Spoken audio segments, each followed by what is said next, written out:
नमस्कार, स्वागत है आप सभी का 10 का एजेंडा देख रहे हैं आप और मैं हूं आपके साथ कृतिका। बुलेटिन की शुरुआत बड़ी खबर के साथ करेंगे। दरअसल समाजवादी पार्टी पर अपराधियों से गठजोड़ के तमाम आरोप हमेशा लगते रहते हैं, फिर चाहे वो मुख्तार अंसारी हो, अतीक अहमद हो, डीपी यादव हो या फिर दूसरे आपराधिक छवि वाले नेता।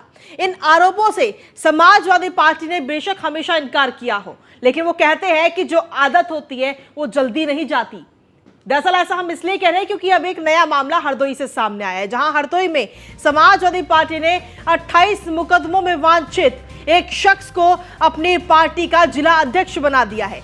नवनियुक्त जिला अध्यक्ष के खिलाफ 22 साल की उम्र में ही 28 मुकदमे दर्ज है। जितनी उम्र नहीं है उससे ज्यादा मुकदमे उस व्यक्ति पर दर्ज है।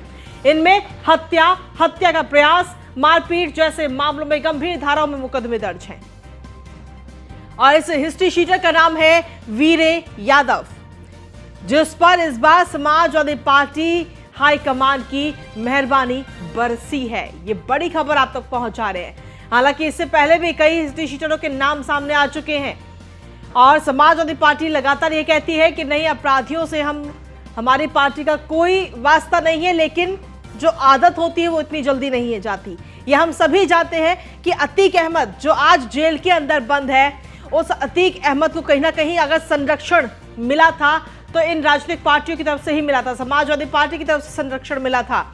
लेकिन अब जिस व्यक्ति को अब जिलाध्यक्ष बनाया गया है उसकी उम्र मात्र 22 साल है। तो ऐसे में सवाल यह है कि आखिर अपराधियों के भरोसे क्या समाजवादी पार्टी बन पाएगी? हिस्ट्री शीटरों को आखिर जिलाध्यक्ष क्यों बनाया जा रहा है? पार्टी में बदलाव का दावा कितना सही है जो दावा लगातार किया जाता है? पहले भी माफिया जो है वो समाजवादी पार्टी में रहे हैं। अतीक, मुख्तार, डीपी यादव से समाजवादी पार्टी का रिश्ता रहा है। और अधिक जानकारी के साथ आशीष सिंह हमारे संवाददाता इस वक्त जुड़ गए। आशीष, क्या कुछ ताजा अपडेट है आपके पास में? देखिए, आपको बता दें किस तरीके से सपा ने जिलाध्यक्ष नियुक्त किया है। नए जिलाध्यक्ष पर कई मुकदमे दर्ज हैं।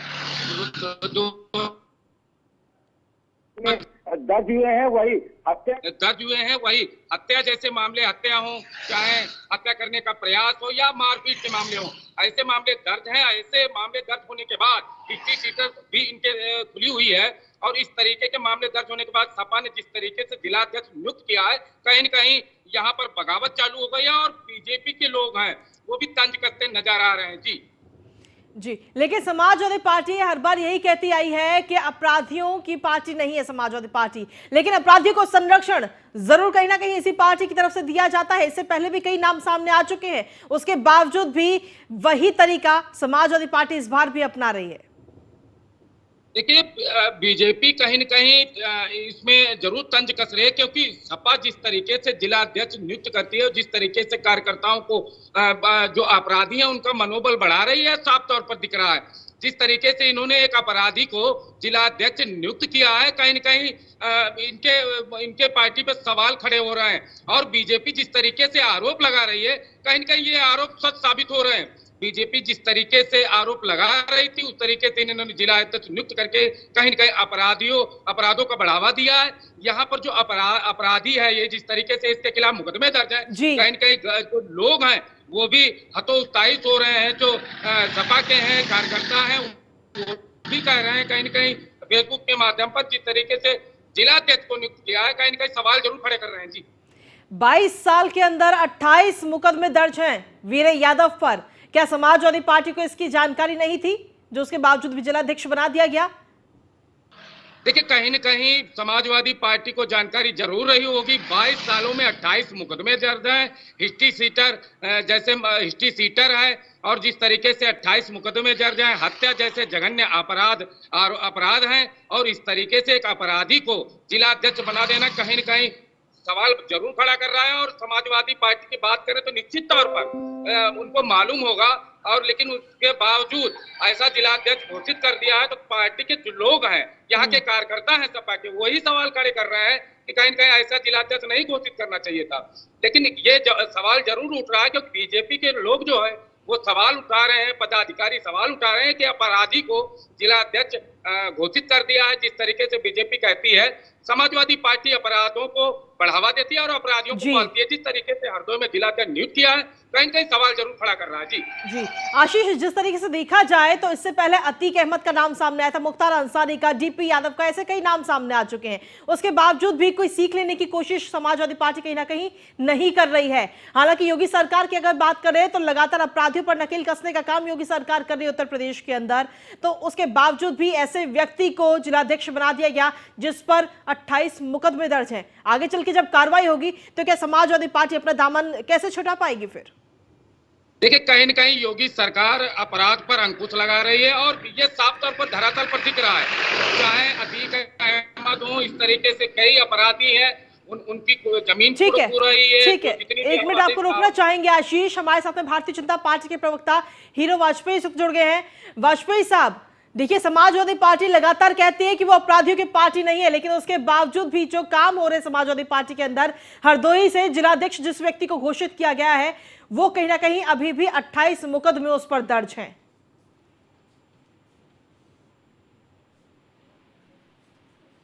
वाजपेयी जी, आवाज मिल रही है आपको?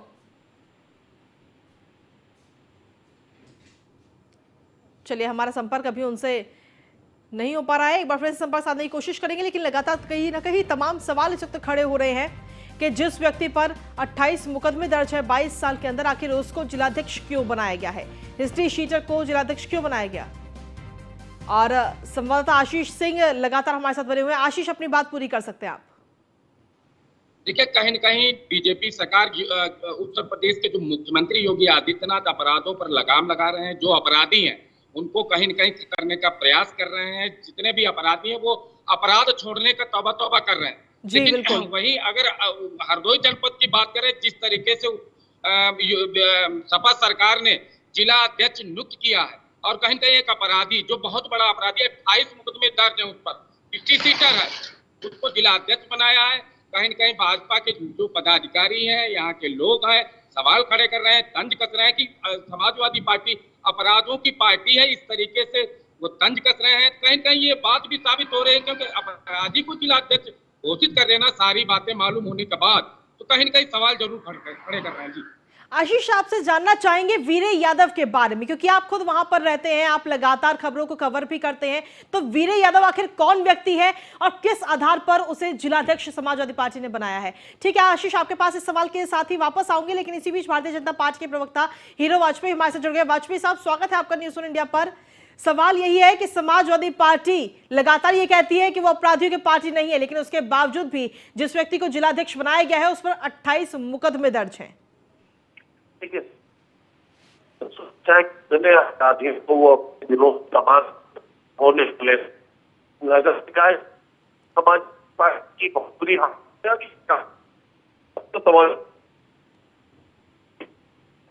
बवालियों, अपराधियों और अराजकत्व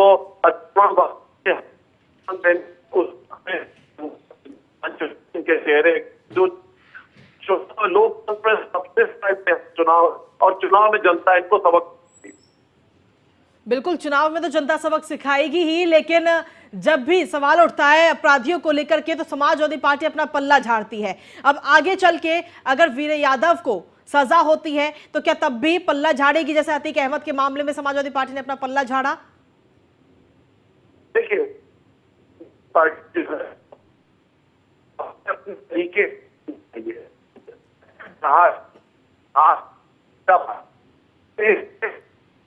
जी ठीक है,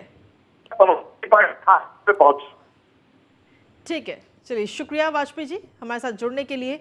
तो पार्टी में जो बदलाव है उसका दावा कितना सही है समाजवादी पार्टी का? जो बदलाव की बातें समाजवादी पार्टी करती है, क्योंकि जैसी ही समाजवादी पार्टी कल थी वैसे ही आज है। आगे आने वाले समय में नगर निकाय के चुनाव भी होने हैं, लेकिन अब ऐसे में जिलाध्यक्ष ऐसे व्यक्ति को बनाया गया है जिस पर 22 सालों में 28 मुकदमे दर्ज हैं।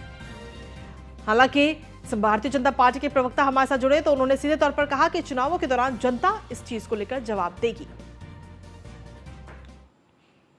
और चलिए बुलेटिन में आगे बढ़ेंगे। अगली खबर है लखनऊ से, जहां गोरखपुर और देवरिया दौरे पर रहेंगे सीएम योगी आदित्यनाथ। और अब से कुछ ही देर में सहजनवा स्टेडियम का शिलान्यास करते हुए नजर आएंगे मुख्यमंत्री। सुबह 11:20 पर बाटलिंग प्लांट का भूमि पूजन भी कार्यक्रम रखा गया है।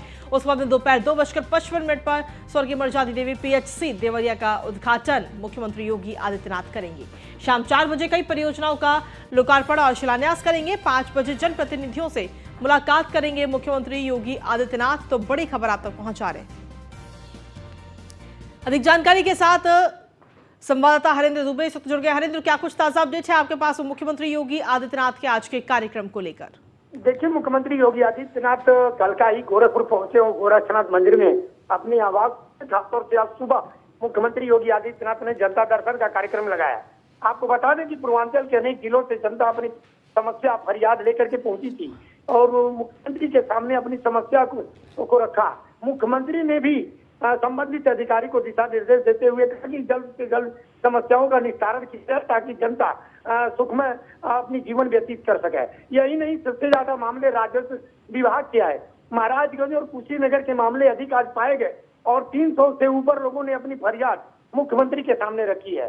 खासतौर से बस चंद समय बाद उत्तर प्रदेश के मुख्यमंत्री योगी आदित्यनाथ सहजनवा विधानसभा पहुंचेंगे, जहां पर वहां पर उद्घाटन करने के बाद, शिलान्यास करने के बाद वो सीधा देवरिया के लिए रवाना होंगे और देवरिया में कई कार्यक्रम का शिलान्यास लोकार्पण करने के पश्चात वो अधिकारियों के साथ बैठक करेंगे, समीक्षा करेंगे कि सरकार की जो योजनाएं हैं, योजनाएं कहाँ तक पहुंची हैं और कहाँ तक क्या उसमें अधूरा है उसको पूरा किया जाए। खासतौर से जनता के विकास के लिए इसमें हम अपने दर्शकों को बताना चाहेंगे कि मुख्यमंत्री योगी आदित्यनाथ नदियों के बोल्डर पिचिंग में विशेष तौर से ध्यान दे रहे हैं ताकि आने वाले बाढ़ के समय में जो बाढ़ की विभिन्नता जनता झेलती है उससे निजात मिले।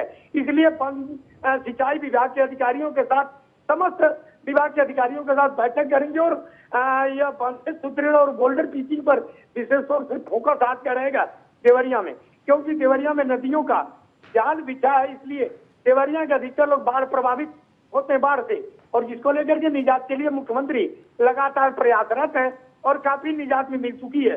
अब मुख्यमंत्री योगी आदित्यनाथ आज इन परियोजनाओं का शिलान्यास लोकार्पण करने के बाद जो है कि वो अधिकारियों के साथ समीक्षा बैठक करेंगे और समीक्षा बैठक के बाद फिर अगला कार्यक्रम निर्धारित किया जाएगा। जी हरेंद्र, अगर आज के जो योजनाएं हैं जिनका लोकार्पण और शिलान्यास किया जाएगा उसके बारे में क्या कुछ अपडेट है? कौन कौन सी योजनाओं की सौगात आज जनता को मिलने जा रही है? देखिए, योजनाओं की मुख्यमंत्री जब जब पूर्वांचल के किसी भी जिले में आते हैं तो योजनाओं की अंबार लगा देते हैं, चाहे सड़कें से हो, चाहे युवाओं को खेला स्थली से हो, या फिर स्वास्थ्य से जुड़ी हो, या फिर शिक्षा से जुड़ी हो।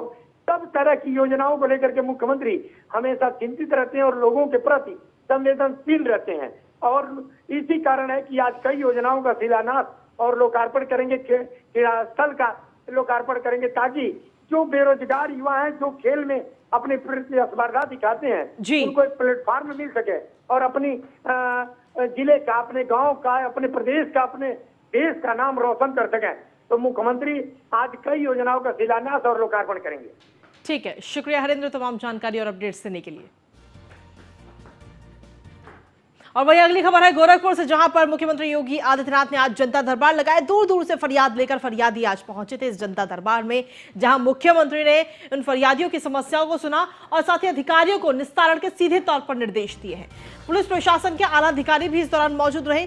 गोरक्षनाथ मंदिर में ये जनता दर्शन का कार्यक्रम आज रखा गया। तो बड़ी खबर आप तक पहुंचा रहे मुख्यमंत्री योगी आदित्यनाथ जब भी गोरखपुर जाते हैं वहां पर अक्सर जनता दरबार लगाते हुए नजर आते हैं।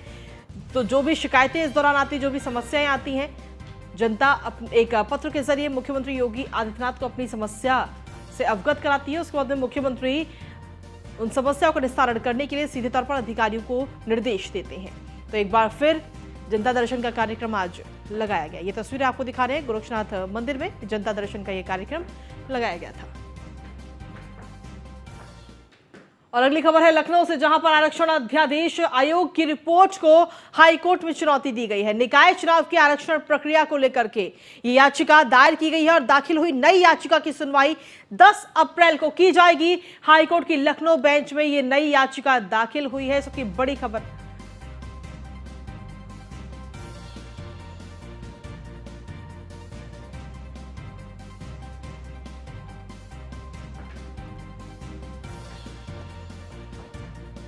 तो बड़ी खबर आप तक पहुंचा रहे हैं। उमेश पाल हत्याकांड में शाइस्ता परवीन लगातार फरार चल रही है और पहले उन पर 25,000 का इनाम घोषित किया गया था, और अब इस धनराशि को बढ़ाकर के 50,000 कर दिया गया है। प्रयागराज से इस वक्त की बड़ी खबर आप तक पहुंचा रहे हैं। अतीक की पत्नी शाइस्ता परवीन पर इनामी राशि जो है उसे बढ़ा दिया गया है। बड़ी खबर आप तक पहुंचा रहे हैं। ये राशि पहले 25,000 थी और अब इस राशि को 50,000 कर दिया गया है। उमेश पाल हत्याकांड में शाइस्ता परवीन लगातार फरार चल रही हैं। उन पर इनाम भी घोषित किया गया है। तो प्रयागराज से इस वक्त की बड़ी खबर। उमेश पाल हत्याकांड में शाइस्ता परवीन लगातार फरार चल रही है। अतीक की पत्नी है शाइस्ता परवीन और उन पर इनाम भी घोषित किया गया है। पहले उन पर 25,000 का इनाम था और अब उसे बढ़ाकर 50,000 का इनाम कर दिया गया है। इस वक्त की सबसे बड़ी खबर आप तक पहुंचा रहे हैं। लेकिन शाइस्ता परवीन लगातार फरार चल रही है और पुलिस की पहुंच से अभी दूर है। और अगली खबर लखनऊ से, आरक्षण अध्यादेश आयोग की रिपोर्ट को हाईकोर्ट में चुनौती दी गई है। निकाय चुनाव की आरक्षण प्रक्रिया को लेकर के याचिका अब दाखिल की गई है। दाखिल हुई नई याचिका की सुनवाई आने वाली 10 अप्रैल को होगी। हाईकोर्ट की लखनऊ बेंच में ये नई याचिका इस वक्त दाखिल की गई है। वहीं आपको बता दें कि पिछड़ा आयोग की आरक्षण रिपोर्ट को इस याचिका में चुनौती दी गई है। हालांकि वाकई देखना होगा कि अब जब इस पर सुनवाई होगी हाईकोर्ट की तरफ से तब क्या कुछ निकलकर सामने आता है, क्योंकि इससे पहले भी जब आरक्षण सूची जारी की गई थी तो दिसंबर में ये पूरा मामला कोर्ट में पहुंचा था और कोर्ट में ये पूरा मामला चला, जिसके बाद में कोर्ट की तरफ से हरी झंडी दिखाई गई। जब आयोग ने अपनी रिपोर्ट सौंपी तब कोर्ट ने हरी झंडी दिखा करके आगे बढ़ने के लिए बोला। लेकिन अब एक बार फिर से जब आरक्षण की सूची दोबारा जारी हुई है तो तब एक बार फिर से नई याचिका दाखिल की गई है और अब इस याचिका पर 10 अप्रैल को सुनवाई होगी। और चलिए बुलेटिन में आगे बढ़ेंगे, बात करेंगे अब बलरामपुर की, जहां तेज रफ्तार का कहर देखने को मिला है। तेज रफ्तार वाहन ने जोरदार टक्कर मारी। इस भीषण हादसे में कार में सवार 6 लोगों की मौत हो गई है। दंपत्ति समेत 4 बच्चों की मौके पर ही मौत हो गई है। कुल 6 लोगों की मौत इस हादसे में हुई है। थाना श्रीदत्तगंज क्षेत्र के बजाज चीनी मिल के पास की ये घटना बताई जा रही है। तो बड़ी खबर आप तक पहुंचा रहे हैं बलरामपुर से। इसी पर अधिक जानकारी देने के लिए हमारे संवाददाता सौरभ मिश्रा इस वक्त जुड़ गए हैं। सीधा उन्हीं का रुख करते हैं। सौरभ, क्या कुछ ताजा अपडेट है आपके पास में इस हादसे को लेकर? हादसे के पीछे आखिर क्या वजह अभी तक निकलकर सामने आई है? देखिए, तेज रफ्तार वाहन का कहर देखने को मिला है। ये कार नैनीताल से अपने घर देवरिया जा रही थी। रास्ते में बलरामपुर के बजाज चीनी मिल मोड़ पर इस कार का एक्सीडेंट हो गया, जहां पर इस कार में मौजूद 6 लोगों की दर्दनाक मौत हो गई है जी। और अगर आपको बताना चाहे कि देखिए, जो एक्सीडेंट हुआ उसके बाद रात का समय था तो यहाँ पर कोई ग्रामीण तो मौजूद नहीं थे। पुलिस की टीम जब रात में गश्त कर रही थी उसने सूचना दी। उसके बाद फिर इनके 100 को अस्पताल ले जाया गया, जहां पर डॉक्टरों ने उनको मृत घोषित किया। फिर उनको पीएम के लिए भेज दिया गया है और इनके घर पे सूचना दे दी गई है। इनके घर के लोग आ रहे हैं। जी चलिए, शुक्रिया तमाम जानकारी देने के लिए सौरभ। और वही अगली खबर बंगाल से, इस वक्त की सबसे बड़ी खबर आप तक पहुंचा रहे। भारतीय जनता पार्टी में शामिल हुए हैं तृणमूल कांग्रेस के कई कार्यकर्ता। इस वक्त की सबसे बड़ी खबर आप तक पहुंचा रहे हैं। भारतीय जनता पार्टी में शामिल हुए हैं तपन गोफानगर, माचिरा किस्कू और शिवली माझी भारतीय जनता पार्टी में शामिल हुई हैं। ठाकरन सोरेन और मालती मुर्मू। भारतीय जनता पार्टी प्रदेश अध्यक्ष सुकंता मजूमदार ने ट्वीट करके इसकी जानकारी दी है। एसटी समुदाय से ताल्लुक रखते हैं सभी नेता। टीएमसी के गुंडों ने नेताओं को टीएमसी में वापस जाने के लिए मजबूर किया। वहीं दंडवत परिक्रमा करने तक की बात कहकर सजा दी गई है।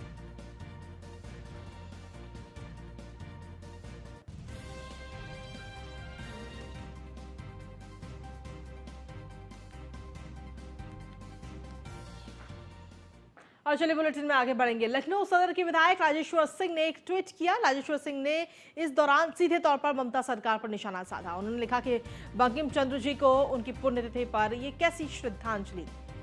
इस ट्वीट में जो वीडियो अभी हम आपको दिखा रहे थे जिसमें दंडवत प्रणाम करने की सजा दी गई, उस वीडियो को भी इसमें इंक्लूड किया गया है। बंकिम चंद्र जी को उनकी पुण्यतिथि पर ये कैसी श्रद्धांजलि, सीधे तौर पर सवाल उठाए गए हैं इस वक्त।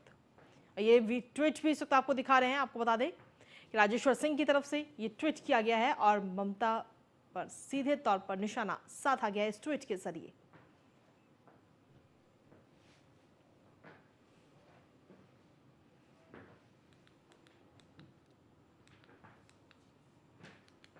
और चलिए 10 के एजेंडे में अब अगली खबर का रुख कर लेते हैं आगरा से, जहां पर जमीन विवाद में गोलियां चलती हुई नजर आई हैं। सबकी बड़ी खबर आप तक पहुंचा रहे हैं। एक ही परिवार के दो पक्षों में ये पूरा विवाद हुआ है और इस दौरान महिला के पेट में गोली लगी है। घायल महिला को आनंद फानंद में अस्पताल में भर्ती कराया गया। फिलहाल पुलिस मामले की जांच में जुटी हुई है। तो थाना शमशाबाद की एक घटना इस वक्त सामने आई है। तो आगरा से बड़ी खबर, जहां जमीन विवाद में ये गोलियां चली है। एक ही परिवार के दो पक्षों में ये विवाद हुआ और इस दौरान विवाद में एक महिला के पेट में गोली लग गई है, जिसके बाद आनंद फानंद महिला को अस्पताल में भर्ती कराया गया है।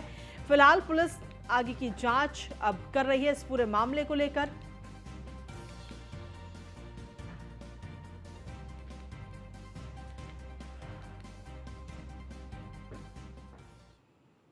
और अगली खबर है अमेठी से, जहां पर प्रेमी युगल की आत्महत्या करने के प्रयास के मामले में मौके पर पुलिस पहुंची है। मौके पर फोरेंसिक की टीम पहुंची है और फोरेंसिक टीम ने साक्ष्यों को जुटाया है। घटना में आपको बता दें कि प्रेमिका की मौके पर ही मौत हो गई थी और प्रेमी को हेल्थ सेंटर में इस वक्त इलाज चल रहा है, उसे वहां पर भर्ती कराया गया है। मुसाफिर खाना कोतवाली क्षेत्र के राम शाहपुर का ये पूरा मामला बताया जा रहा है। तो मौके पर फोरेंसिक की टीम वहां पर पहुंची है और साक्ष्य जुटाने की कोशिश कर रही है। घटना में प्रेमिका की मौके पर ही मौत हो गई थी और वहीं प्रेमी का इलाज इस वक्त अस्पताल में चल रहा है। हेल्थ सेंटर में उसे भर्ती कराया गया है, जहां पर उसका इलाज चल रहा है। मुसाफिर खाना कोतवाली क्षेत्र के राम शाहपुर का पूरा मामला बताया जा रहा है।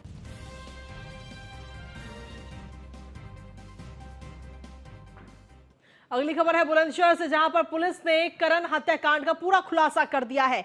बुलंदशहर पुलिस ने मात्र 48 घंटे के अंदर इस पूरे हत्याकांड का खुलासा किया है। रामघाट थाना पुलिस ने 2 हत्या आरोपियों को भी गिरफ्तार किया है। वहीं पुलिस ने हत्याकांड में शामिल 2 दोस्तों को इस वक्त गिरफ्तार किया है।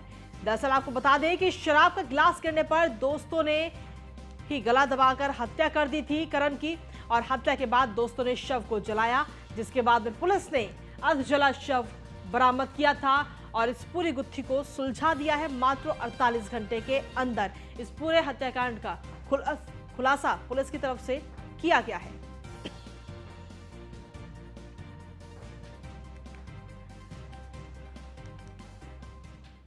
और अगली महत्वपूर्ण खबर है आगरा से, जहां पर शहीद नगर जूता कारखाने में भीषण आग लगी है। कारखाने में लगी आग ने विकराल रूप ले लिया है। आग लगने से इलाके में अफरा तफरी का माहौल है। मकान के ऊपर के हिस्से में ये पूरा कारखाना चल रहा था और साथ ही कम जगह होने की वजह से आग बुझाने में कहीं ना कहीं काफी दिक्कतों का सामना इस वक्त करना पड़ रहा है। हालांकि फायर ब्रिगेड भी वहां पर मौजूद है, लेकिन क्योंकि जगह काफी कम है इसलिए आग बुझाने में काफी कड़ी मशक्कत इस वक्त की जा रही है। तमाम मुश्किलों का सामना फायर ब्रिगेड की टीम कर रही है। फिलहाल स्थानीय लोगों की मदद से आग बुझाने का प्रयास लगातार किया जा रहा है। शहीद नगर के पक्की सराय की ये पूरी घटना आप तक पहुंचा रहे हैं।